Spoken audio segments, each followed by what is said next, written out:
Hello student, हम आज energy conservation का एमसीक्यू का लेक्चर नंबर 3 देखते हैं। इसमें पहला क्वेश्चन है,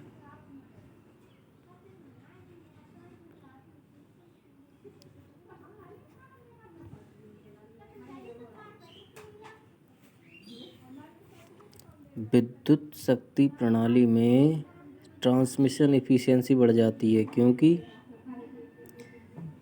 ऑप्शन ए दे रखा है वोल्टेज और पावर फैक्टर दोनों बढ़ जाते हैं, वोल्टेज और पावर फैक्टर दोनों घटते हैं, वोल्टेज बढ़ता है लेकिन पावर फैक्टर घटता है।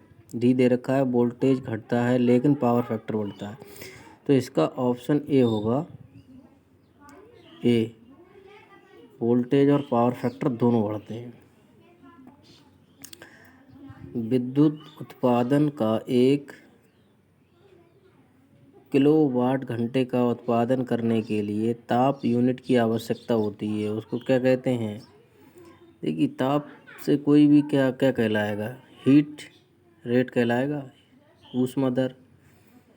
ठीक है, न दक्षता होगा न कैलोरी मान होगा। ऊष्मा मान और ऊष्मा दर में से एक हो सकता है, तो रेट होगा बहने की, ऊष्मा की बहने की प्रवृत्ति को क्या कहते हैं? Rate of heat.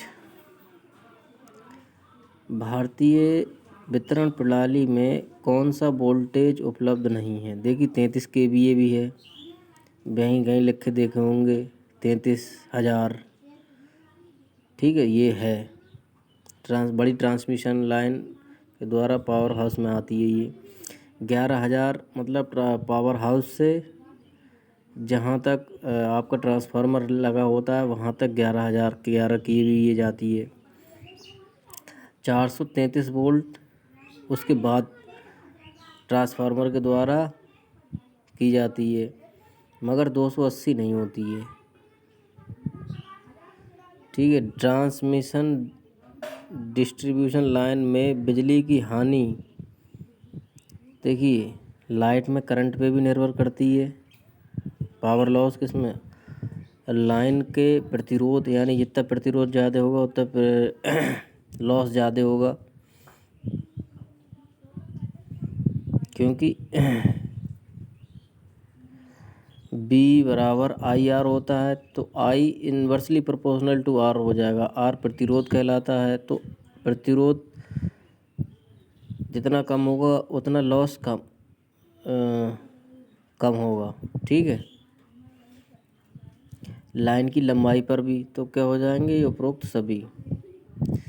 यदि बिजली का वितरण 11 kVA से 66 kVA तक उठाया जाए तो वोल्टेज ड्रॉप एक फैक्टर से कम होगा, कितना? 1/6 टाइम्स। अगला क्वेश्चन है, यदि वितरण वोल्टेज 11 kVA से 33 kVA तक उठाया जाता है तो एक फैक्टर द्वारा लाइन लॉस कम होता है, कितना?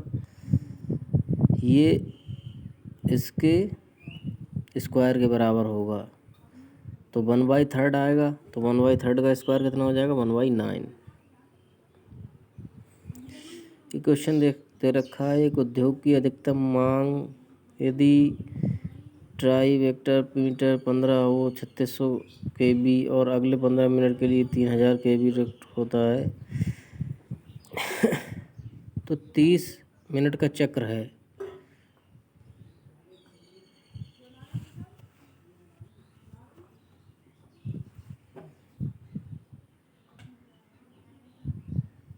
तो कितना हो जाएगा? 3300 kV। दिन के समय के खिलाफ उपभोक्ता की लोड मांग को क्या कहते हैं? समय वक्र, बी लोड वक्र, सी मांग वक्र, या डी ऊर्जा वक्र। तो ऑप्शन बी होगा इसका, लोड वक्र कहते हैं, लोड कर्व। सक्रिय शक्ति और प्रतिक्रियाशील शक्ति की वेक्टर राशि है आभासी शक्ति, अपरेंट पावर।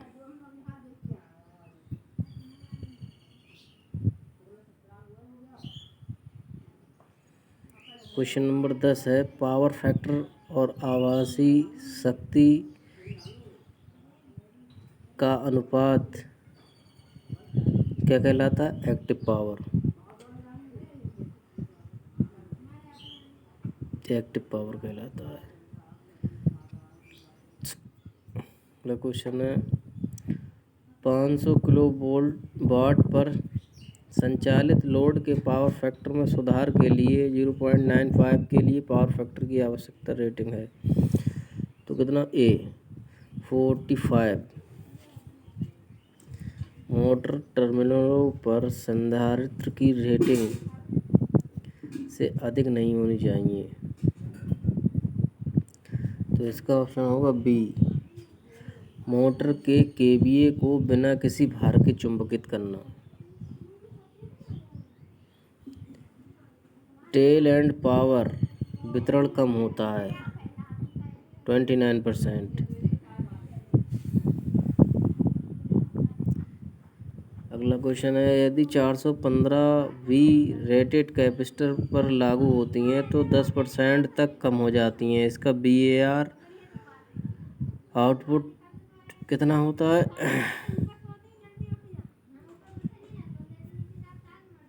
इसका VAR आउटपुट हो जाएगा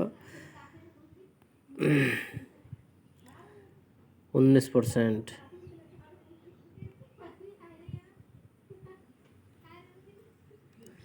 एक ट्रांसफार्मर के प्राथमिक पर घुमावों की संख्या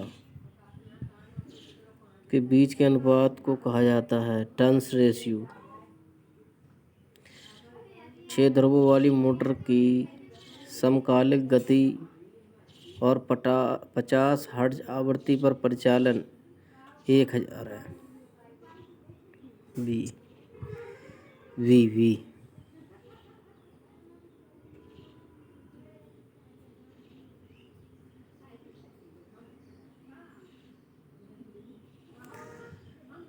दक्षता आंकड़े टॉर ऊर्जा दक्ष मोटर आमतौर पर परसेंटेज से अधिक हो सकते हैं 3 से 7%।